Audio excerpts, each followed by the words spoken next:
Vamos a estar buscando el Evangelio de Juan, capítulo 7. Amén. Ahí vamos a tener la enseñanza en esta mañana. Gloria a Dios.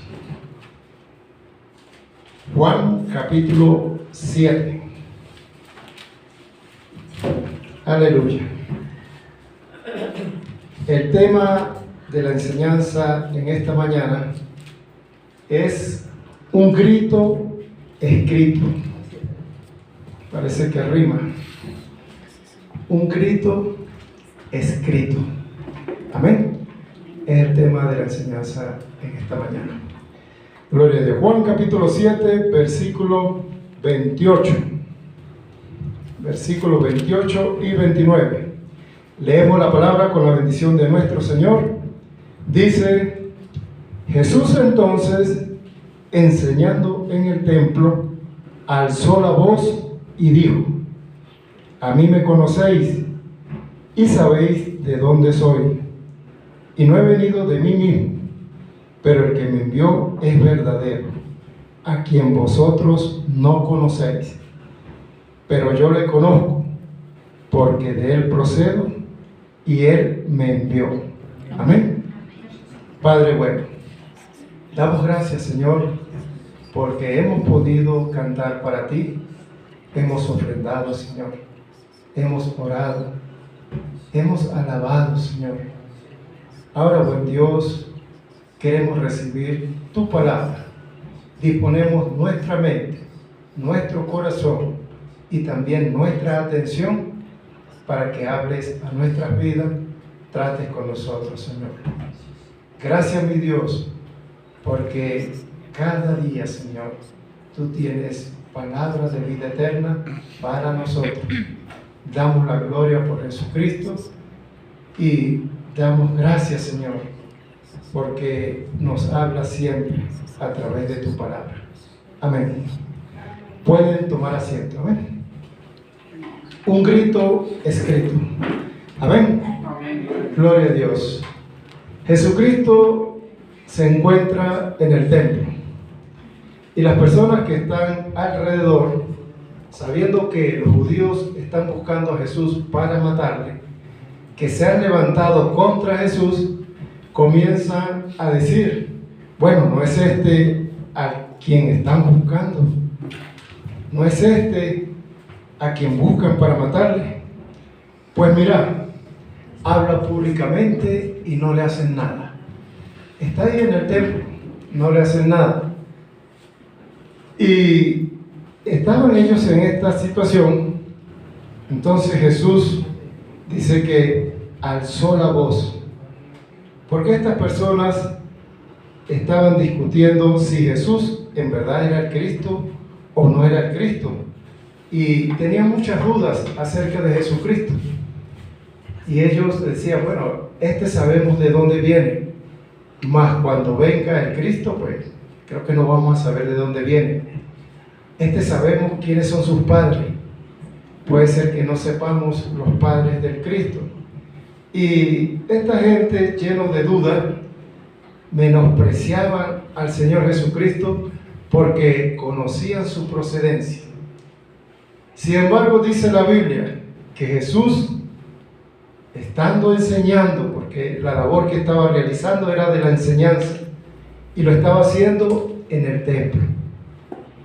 Para aquellos que hoy en día todavía quieren tener ese chip y no quieren cambiarlo, que les dice: no es necesario ir a la iglesia, yo tengo la Biblia.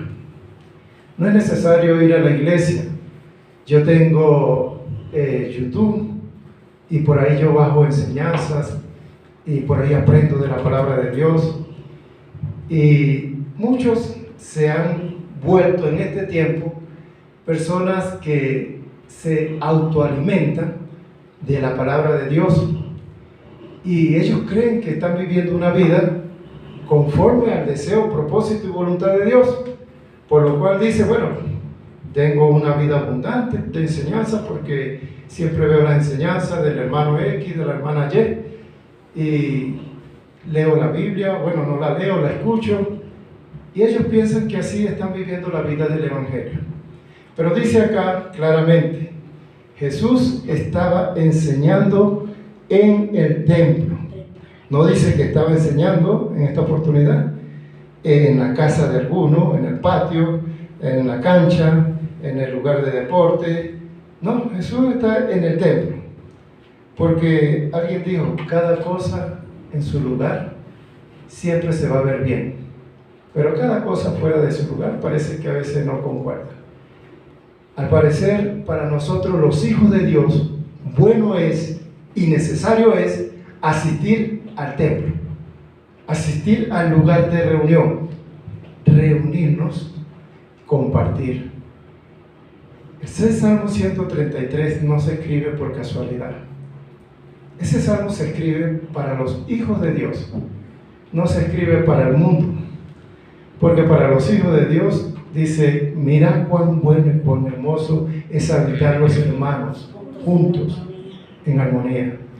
Usted ve que cuando hay un juego de fútbol o de otro deporte, en la cancha o el lugar donde se realiza la actividad, se reúne gran cantidad de personas, pero ellos no son hermanos y muchas veces no están en armonía, porque unos que favorecen al equipo A miran feo a los que favorecen al equipo B. Y cuando el equipo B se alegra, estos se enfurecen. Y cuando estos se alegran, a aquellos no les cae muy bien. Pero qué diferencia es cuando venimos a la casa de Dios, donde los hermanos todos nos alegramos. Y todos nos regocijamos cuando vemos la bendición de Dios en la congregación, en una vida, en una sanidad, en un milagro, en una provisión. Cuando Dios bendice a alguien aquí en la congregación, ¿será que alguno de nosotros siente tristeza, siente molestia, porque Dios aquella sí y a mí no, aquel sí y a mí no? Eso no está en los hermanos, porque como hermanos nos regocijamos cuando a una hermana, a un hermano le va bien, y nos entristecemos cuando un hermano o una hermana le está yendo mal o está pasando un proceso de enfermedad. Es así que nosotros los hermanos, cuando nos enteramos que alguna hermana o hermano está enfermo, ¿qué hacemos? Oramos por esa persona. Oramos por esa persona. Y a veces nosotros no disfrutamos esa bendición de que otros nos apoyen en oración, porque nos guardamos nuestras enfermedades y las hacemos personales. Y no quiero decir con esto de que usted va a estar, hermano, mire, me dio gripe, ore. Hermano, me está comenzando a doler la cabeza, clave. Porque hay cosas sencillas que tal vez usted la va a resolver con una aspirina o con un acetaminofén. Pero sí hay cosas que a veces son un poquito más complicadas y que si usted se las reserva, está perdiendo el tener el apoyo de otra persona que le ayude en oración. El apóstol Pablo escribe así: ruego, hermanos, y lo hace en forma de ruego, que me ayudéis orando por mí a Dios. Mire la ayuda. No dijo, ruego que me ayudéis enviándome una ofrenda especial. Ruego que me ayudéis comprándome el caballo último modelo que acaba de llegar al mercado. No digo, ruego que me ayudéis comprándome unas buenas sandalias, porque las que tengo eran de cuero de chivo y yo necesito unas que sean de un cuero más resistente. Él no pidió ayuda en algo o en alguna provisión. Dijo, ayúdeme orando por mí a Dios. El apóstol se dispone a ir a predicar y dice así: hermanos, ruego que me ayuden orando, pidiendo que el Señor abra puertas para que yo pueda llevar la palabra, para que otros puedan ser alcanzados. O sea, al parecer la preocupación que más abundaba en las necesidades de Pablo eran sus necesidades espirituales. Hoy en día nosotros la cambiamos. Nos dimos cuenta que Pablo vivió una vida miserable económicamente, pero muy rico y muy abundante espiritualmente. Y al parecer, eso no es atractivo para la iglesia en este tiempo. De tal forma que la iglesia se ha preocupado más por alcanzar para sus necesidades personales, físicas, materiales, y se ha alejado de querer crecer y enriquecerse espiritualmente. Por eso cuando usted lee, y cuando yo leo Efesios capítulo 1, versículo 3, dice que nosotros fuimos enriquecidos en Él. Pero no dice que fuimos enriquecidos materialmente. Fuimos enriquecidos en las provisiones de este mundo. Dice que fuimos enriquecidos con toda riqueza espiritual. Espiritual, pero no dice que aquí en la tierra. El apóstol Pablo, para que entendamos, dice en los lugares celestiales, en Cristo. O sea que usted y yo tenemos guardadas nuestras riquezas en un lugar que todavía no hemos podido ver.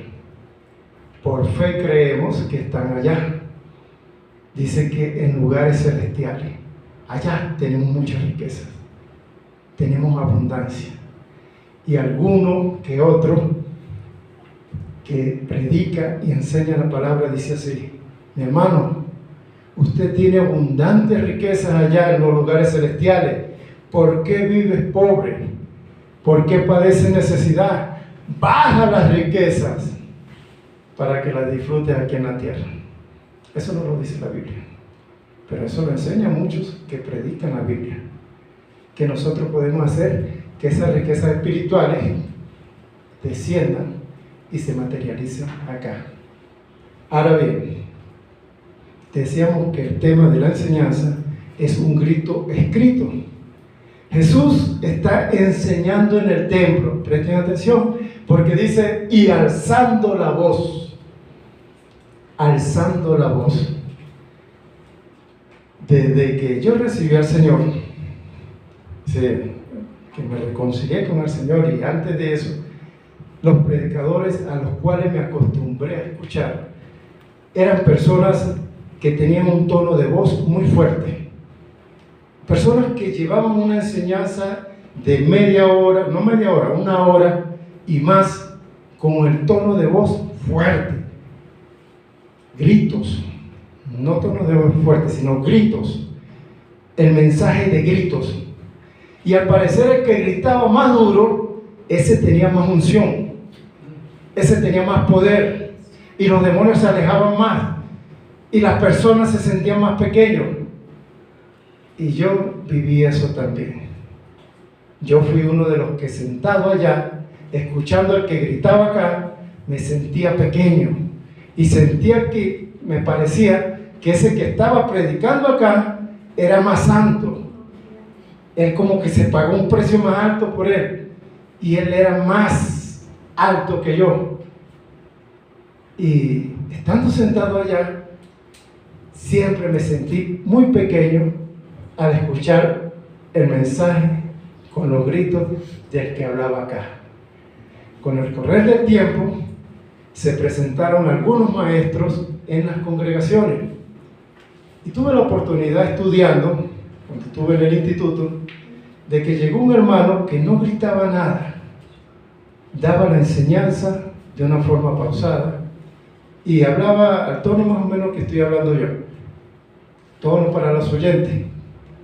Pero recuerdo que escuchando esa enseñanza me sentí bastante pequeño, me sentí contristado y sentía que desde ese lugar salía una unción muy fuerte, pero entendí que la unción no salía de los gritos y que la unción no sale de una voz pausada y que el trato de Dios no se va a dar en los que escuchan, porque el que está aquí se imponga con gritos, con expresiones, con gestos y haga y deshaga. El trato de Dios se va a manifestar porque el Espíritu Santo va a llegar y va a tocar la vida, va a llegar, va a tocar corazones. Para Jesús, estando en el templo, era necesario hablar alzando su voz. Recuerde, él no tenía este aparato que nosotros usamos hoy, no tenían el micrófono, no tenían el parlante, por lo cual era necesario que la persona hablase en un tono de voz alto, fuerte.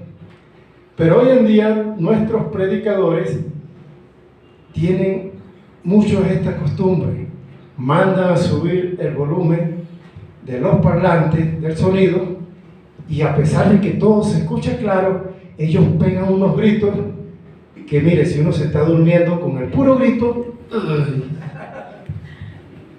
ya uno reacciona. Los que tienen sueño, no se preocupen, que eso pasa. Gloria a Dios. Muchas veces llegamos con sueño a la congregación. Ahora bien, presten atención a esta parte, que es interesante. Jesús les dice a los que están dudando: a mí me conocéis y sabéis de dónde soy. O sea, ustedes saben que soy hijo de María, y bueno, José es mi padre aquí en la tierra. Sí. Y dice, y no he venido de mí mismo, pero el que me envió es verdadero, a quien vosotros no conocéis. O sea, en la humanidad de Jesús, ellos sabían su procedencia. Le digo, pero yo conozco al Padre, ustedes no conocen al Padre. Yo procedo del Padre, dice Jesús, Él me envió. Y por eso estoy aquí. Por eso les estoy llevando un mensaje diferente. Es un mensaje que he recibido del Padre, que me dio para traérselos a ustedes. Pero esta parte es interesante. Jesús tuvo que alzar la voz. ¿Será que nuestros predicadores de este tiempo es necesario que nos prediquen a gritos? Yo creo que a veces sí es necesario. Eso es como un mal necesario. Hay muchos que tal vez no reaccionan a esa palabra que va con inteligencia, que va llevando la secuencia, pero parece que cuando se pegan 3 o 4 gritos, un salto, se dice gloria a Dios y aleluya con un grito estremecedor, al parecer como que cierta unción se manifiesta, se siente. En verdad, mis hermanos, yo puedo decir por la palabra que eso no es así. La unción está en el trato del Espíritu Santo. La unción está en la entrega y la disposición que usted y yo tengamos para recibir esa palabra. Recuerdo, y esto se lo digo por experiencia, cuando yo estaba flojo espiritualmente, me daba sueño escuchar la palabra. Pero cuando he estado caminando y estoy activo en lo espiritual, la palabra para mí se vuelve un deleite. Y el escuchar la palabra para mí es placentero, agradable. Y es como que si estuviese viendo una película de acción que es muy interesante, o una película muy romántica, o una película esa que usted lo cautiva y que usted está ahí. Así se vuelve la palabra para mí cuando estoy en la actividad espiritual. Cuando me alejo de la actividad espiritual, es como el que se queda dormido viendo una película. Como Homero Simpson. Homero se queda dormido viendo la televisión.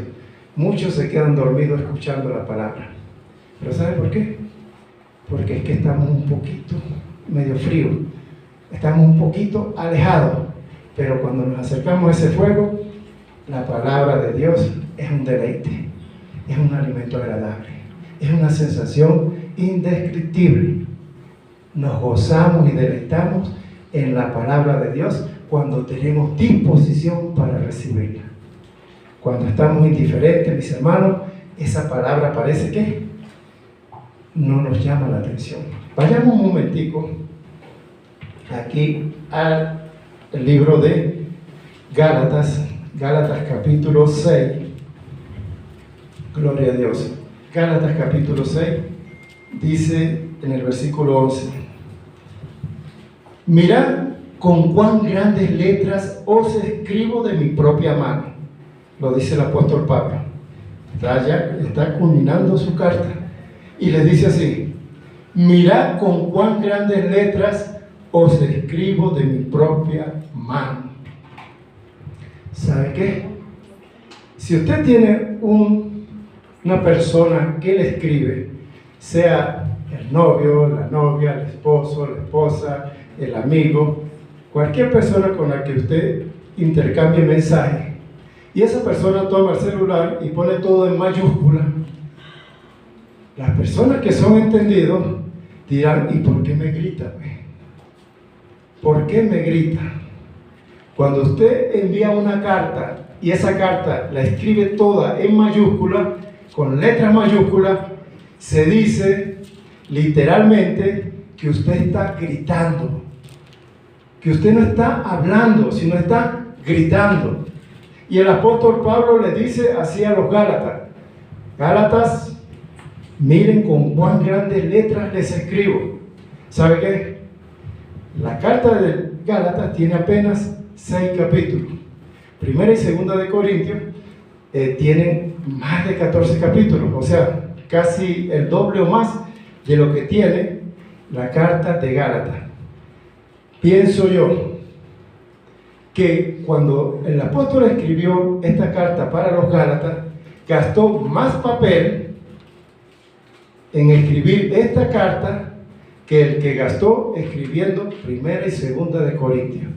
Porque tal vez primera y segunda de Corintios, bueno, no la escribió Pablo, porque dice por allá, yo Tercio. Bueno, Romano, por ejemplo, Romano la escribió Tercio. Dice, yo Tercio que escribí la epístola. Pero vamos a poner primera y segunda de Corintios. Tal vez escribió normal y les habló normal. Pero aquí a los Gálatas les escribió con cuán grande letra, o sea, letras grandes, letras mayúsculas, letras resaltadas. ¿Por qué?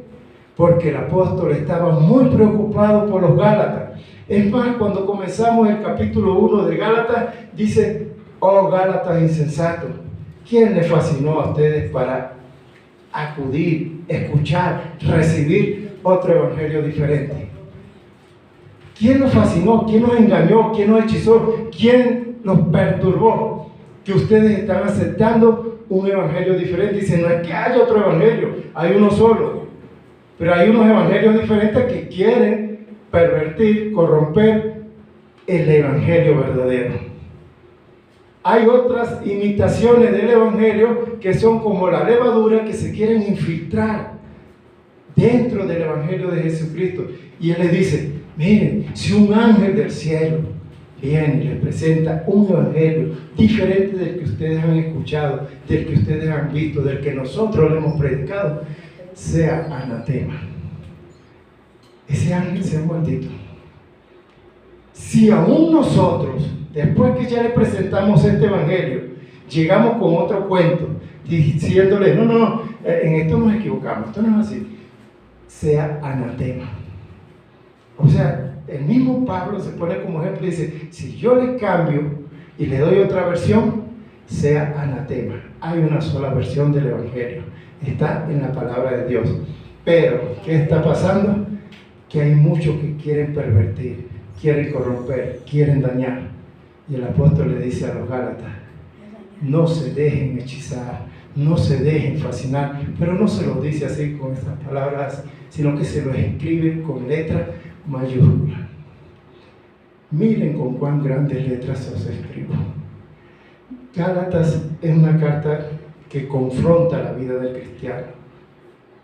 Gálatas es una carta donde dice que hay una lucha constante entre la carne y el espíritu. La carne nos quiere alar hacia las cosas del pecado, el espíritu nos lleva hacia las cosas de Dios. Y dice, manifiestas son las obras de la carne, y enumera una lista pequeña. Después más adelante dice, más el fruto del espíritu. Y nos habla del amor, gozo, paz, paciencia, benignidad, bondad, fe, mansedumbre, templanza.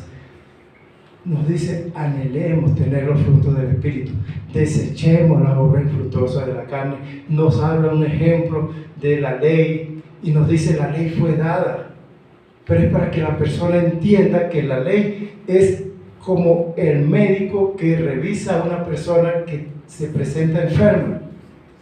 La ley le dice, tienes esto, este es tu problema, esta es tu enfermedad, pero el médico cuando revisa al paciente le dice, necesitas tomar esto. Pero el médico no es que tiene, sino tienes que tomar este medicamento. La ley nos dice que usted y yo necesitamos tomar de la sangre de Cristo para limpiar nuestros pecados. La ley nos dice que usted y yo somos pecadores y que necesitamos un Salvador. el cual se llama Jesucristo. Dice, si andáis en el Espíritu, deben vivir por el Espíritu. Si ustedes viven por el Espíritu, entonces caminen con el Espíritu, anden con el Espíritu. Y el apóstol escribe y dice así: miren con cuán grandes letras os escribo. Todos los que quieren agradar en la carne, esto os obliga a que os circuncidéis, solamente para no padecer persecución a causa de la cruz de Cristo. Porque ni aun los mismos que se circuncidan guardan la ley, pero quieren que vosotros os circuncidéis para gloriarse en vuestra carne. Entonces tenemos que, en primer lugar, el apóstol les llama la atención y le dice: no se dejen judaizar. No se dejen judaizar, porque el judaísmo, aunque el Señor les dio la ley y les dio mandamientos y les dio muchas cosas, el apóstol les dice: ustedes tienen que dejarse guiar por el Espíritu de Dios. Y el Evangelio de Jesucristo es un nuevo pacto. La ley para los judíos es un pacto antiguo, y ese pacto pereció, ese pacto caducó, ese pacto dejó de tener vigencia. Por lo cual, cuando ustedes toman las cosas del antiguo pacto y las meten en el nuevo, ustedes se están dejando judaizar. Los judaizantes decían que todos los cristianos gentiles que llegaban a Jesucristo debían circuncidarse, porque eso era un pacto de la ley, un pacto de Dios con Abraham.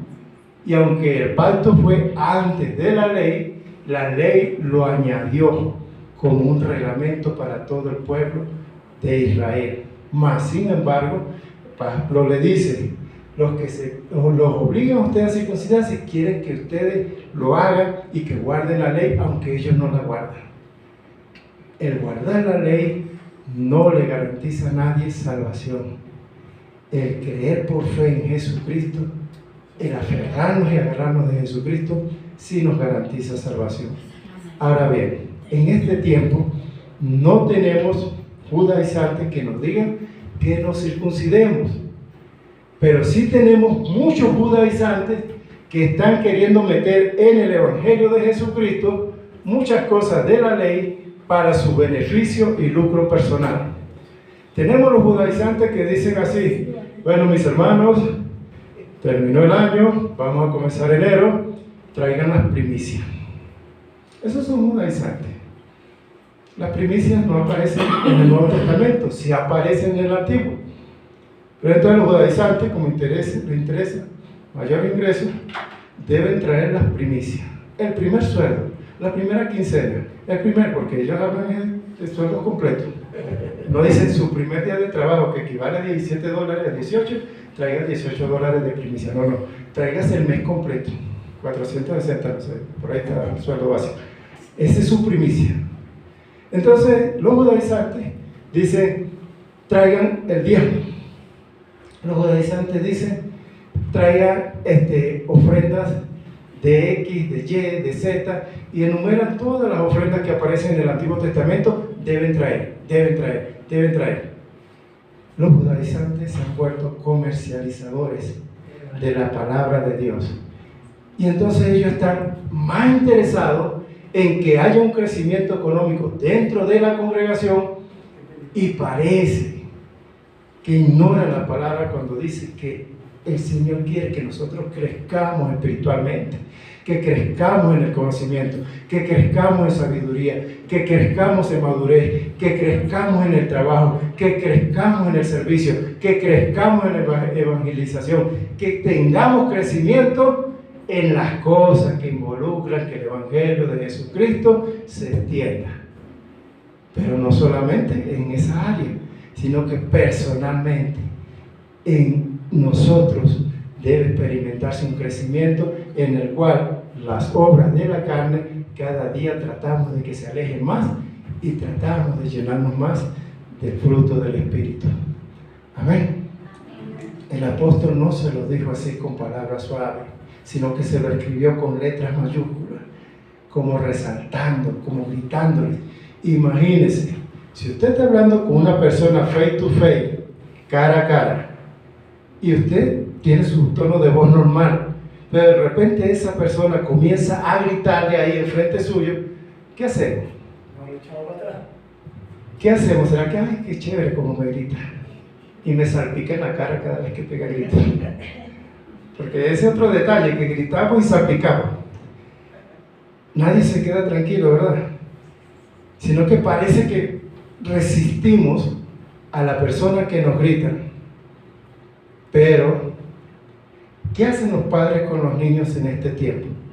La mayoría de los padres no está corrigiendo como dice la palabra, sino que corrige con la voz.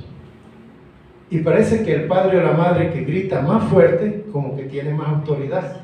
Y al niño, al que grita más duro, a ese le hace más caso. El que habla más suave, y llevan la vida así. Pero preste atención. Cuando usted tome la palabra y comience a leer este libro de Gálatas, imagínese que cuando él dice que escribió con grandes letras, no vea las letras chiquiticas que aparecen aquí. Imagínese letras grandes. Y diga, la palabra me está gritando. La palabra me está diciendo que estas obras de la carne que yo estoy practicando, al Señor no le agrada. La palabra me está gritando y me está diciendo que debo apartarme de esto. La palabra me está gritando y me está diciendo que no me deje envolver a través de los medios de comunicación por todas esas corrientes teológicas que se alejan de la palabra. Hay una predicadora muy famosa, anda por ahí en las redes, y ella en estos días, siguiendo una tendencia anterior, dijo así: Dios, para darse a conocer, creó a Jehová, creó a Jesucristo, creó al Espíritu Santo. O sea, Dios, supongamos que está parado aquí detrás del púlpito, hizo al Padre, al Hijo y al Espíritu Santo. Y ahora no tenemos un Dios trino, Padre, Hijo y Espíritu Santo, que es un Dios, según ella, es cristiana, evangélica, predica. No estoy hablando de una persona, estoy hablando de una persona que viene del mundo del evangelio y que supuestamente tiene mucha unción, Dios lo usa en sanidades, en milagros, en prodigios, y es una mujer muy elocuente, ¿verdad? Pero entonces dice así: Dios creó a Jehová, creó a Jesucristo y creó al Espíritu Santo, y le puso Dios, y se pone como él detrás de ellos, porque la esencia de Dios va más allá. Hermanos, ¿quién les fascinó para dejarse envolver de estas cosas? La palabra no dice eso. La palabra no dice que Dios creó a Jehová y creó a Jesús y creó para presentarse y darse a conocer, ¿no? La palabra dice que Dios es Padre, Hijo y Espíritu Santo. Los tres forman un solo Dios. Los tres personas, un Dios. Eso es como cuando se dice una familia. Una familia, padre, madre, los hijos, es una sola familia. En matemáticas se dice un conjunto. Todo lo que esté dentro de ese conjunto es un solo conjunto, no son muchos conjuntos. Es un Dios. Es Padre, es Hijo y Espíritu Santo. Pero ya esta señora está diciendo que ahora hay cuatro. El que creó a los tres y él. Imagínense hacia dónde vamos.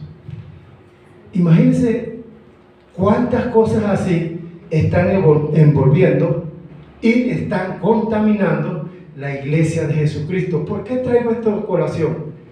Mis hermanos, porque usted y yo tenemos YouTube y tenemos las enseñanzas y hay predicadores que nos agradan. Ay, esta hermana es una de esas que grita así también, tiene ese tono de voz bastante fuerte. Y nos dejamos muchas veces envolver por estas cosas y nos dejamos hechizar con estas cosas. Y el apóstol Pablo dice: si un ángel, si yo mismo vengo con otro evangelio, sea anatema. Entonces, cuando nos traen esas corrientes donde nos quieren llenar de un evangelio contaminado, donde la levadura de los fariseos se ha metido en ese evangelio, nosotros estamos llamados de parte de Dios con un grito donde nos dice: no lo aceptes, recházalo, porque es la palabra que nos está gritando y nos está diciendo, eso es anatema. Desde hace un tiempo, cuando salió, por ejemplo, ese canal Enlace, comenzaron con las primicias, después siguieron con la siembra, después siguieron con los pactos y después siguieron con... Cada vez que se les ocurre una forma diferente de sacar dinero, se viene con una nueva revelación, sea anatema. El Evangelio de Dios, de Jesucristo, no es ese Evangelio. No pagues por un milagro, no pagues por una sanidad, no pagues para que Dios liberte a una persona, libere a una persona. Pero esos medios como Enlaces nos dicen, si tienes un hijo que está involucrado en droga, en vicio, en delincuencia, X o Y, envía tu ofrenda, que Dios lo va a liberar. Y si lo quiere que Dios lo libere rapidito, pues la ofrenda tiene que ser fuerte. Pero si envía una ofrenda pequeñita, a la cola, porque según el monto de la ofrenda, el milagro llegará. Y bueno, y nosotros nos dejamos idiotizar por esas cosas. ¿Cuántos predicadores salen a la calle llevando un mensaje donde lo menos que quieren es que el crecimiento espiritual de las personas, y lo más que enfocan es el crecimiento económico y espiritual? Pero ¿sabe qué? Ellos lo disfrazan así, ese crecimiento económico y espiritual. Hermanos, deseo que sean prosperados en todas las cosas y que tengan salud, así como prospera su alma. Leen ese versículo y dice, ustedes quieren crecer económicamente, quieren crecer espiritualmente, ofrenden, traigan, den, llenen esto, busquen un tubo más grande, hay que llenarlo también, para que crezcan todos. Eso no está en la Biblia y lo aceptamos muchas veces. Entonces, estamos siendo llamados en este tiempo a comenzar a desechar las obras infructuosas de las tinieblas y llenarnos de las obras de la luz. ¿Qué quiero decir? Vea todas las enseñanzas que usted quiere ver en el internet, pero sepa qué se va a comer y sepa qué va a desechar. No se coma todo lo que el predicador dice, porque muchas veces es como comer pescado, usted no se come las espinas. Es como cuando usted come una sopa que tiene mucho hueso con carne. ¿Y qué hacemos nosotros? Nos comemos la carne y los huesos. ¿Usted trata de masticarse los huesos? No. Entonces, cuando veamos ese tipo de enseñanza, llevémoslas a la palabra y démonos cuenta que muchas de esas palabras se alejan del fundamento, se alejan de la palabra. Y el Señor nos dice así, esto se los digo en voz alta, faith to faith. Faith to faith, mis hermanos, cada vez que usted esté dudando de lo que están diciendo desde acá del púlpito, usted tiene que ir a la palabra. Debemos ir a la palabra. ¿Por qué? Porque si usted duda, es porque algo como que no cuadró con la palabra. Y el Señor nos dice, con un grito, que nosotros estamos obligados, como le dice el apóstol Pablo, a desechar esas cosas. Nosotros estamos obligados a rechazar esas cosas. Y estamos obligados, así como hacía ahí en el libro de los Hechos, cuando nos describe esa iglesia, que todo lo que escuchaba llegaba a su casa, vamos a ver si es verdad, vamos a buscar aquí la Biblia, vamos a revisar. Y no tenían toda la Biblia. Usted y yo, que tenemos toda la palabra, creo que tenemos mejores oportunidades y opciones de saber que en verdad está acorde a la palabra y que en verdad se aleja de la palabra. Mire cómo dice el apóstol Pablo aquí en Efesios. Porque ni aun los mismos que se circuncidan guardan la ley, pero quieren que vosotros os circuncidéis para gloriarse en vuestra carne. Pero lejos esté de mí gloriarme, sino en la cruz de nuestro Señor Jesucristo, porque en el mundo me he crucificado a mí y yo al mundo. ¿Sabe qué?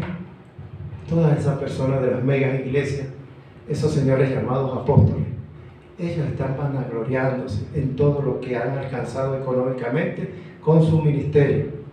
Y el apóstol dice, lejos esté de mí en gloriarme de estas cosas del mundo. Yo me voy a gloriar en la cruz de Cristo. Yo me voy a gloriar en mis debilidades. Yo me voy a gloriar en las cosas en las cuales soy débil. Pero no me voy a gloriar de decir, construir esta mega iglesia. No me voy a gloriar en decir, evangelicé a toda Europa y Asia. No me voy a gloriar en decir, levanté a un muerto. No me voy a gloriar en decir, Cristo hizo esto a través de mí.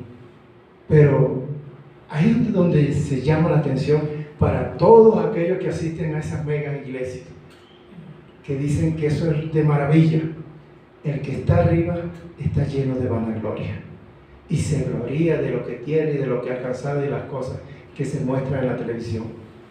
Y se gloria de tener el carro más caro del mundo, porque por ahí está un predicador que dice así: si los jugadores de fútbol tienen este carro que cuesta $8 millones y ellos le sirven al diablo, ¿por qué yo soy que soy un hijo de Dios no puedo tener el mismo carro de $8 millones? Y va y se lo compra.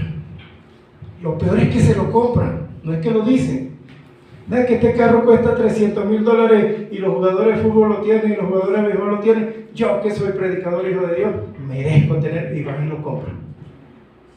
Y ellos, ¿será que se acuerdan de que hay personas que a veces no tienen que poner en el plato, que echarle a la olla? Pero la vanagloria de ellos dice que si el mundo anda en un avión, ellos tienen que tener su avión también. Que si el mundo hace cualquier cosa, no se extrañen, mis hermanos, que en estos días salga alguno de esos predicadores grandes diciendo que ya le compró un pasaje a Elon Musk para ir a la luna. Porque si los mundanos van a la luna, él también va a ir. Otro lunático va. Pero eso está pasando, mis hermanos. ¿Por qué? Porque la iglesia de Jesucristo en este tiempo ha menguado en querer aprender de la palabra de Dios. La iglesia de Jesucristo en este tiempo, al parecer, no le ha tomado la debida importancia al querer tener conocimiento y crecer en el conocimiento de la palabra de Dios. Isaías capítulo 5, versículo 13, y también Miqueas 6, 7, si no me equivoco, donde dice: mi pueblo es destruido porque le falta conocimiento, mi pueblo es llevado cautivo porque no tuvo conocimiento. Esos versículos lo han borrado de la Biblia, de muchas personas que están siguiendo a un hombre y no quieren poner los ojos en Jesús, el autor, el consumador de la fe, el único que nos puede dar salvación, vida eterna.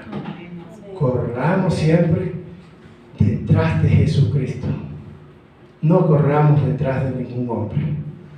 ¿Por qué? Porque dice el apóstol Pablo así: porque en Cristo Jesús ni la circuncisión vale nada ni la incircuncisión, sino una nueva creación. En Cristo Jesús, cumplir una gran cantidad de normas de hombre no vale nada. En Cristo Jesús, traer primicias no vale nada. En Cristo Jesús, cumplir con grandes proyectos para engrandecer a un hombre no vale nada. Todos los megaproyectos tienen que tener como centro que Cristo sea engrandecido, no la persona que está enfrente. Que siempre sea Jesucristo el más grande, lo máximo. Pero los hombres no están corriendo ahí detrás de eso. Si aquel apóstol tiene 10,000, yo quiero tener mínimo 10,000. Pero Señor, tienes que darme más que a él. Si aquella persona tiene esto, yo quiero tener más todavía. Y en eso se está moviendo el Evangelio de Jesucristo. Lamentablemente está pasando porque no están atendiendo a la voz de la palabra de Dios. Cuando no atendemos la voz de la palabra de Dios, lamentablemente, mis hermanos, nos dejamos llevar por vientos de doctrina que soplan y nos sacan del fundamento, nos alejan del fundamento. Mas estamos llamados a ser personas que nos preocupemos en buscar siempre el conocimiento de la palabra de Dios. Vamos a dar gracias por esta palabra. Amén. Padre bueno,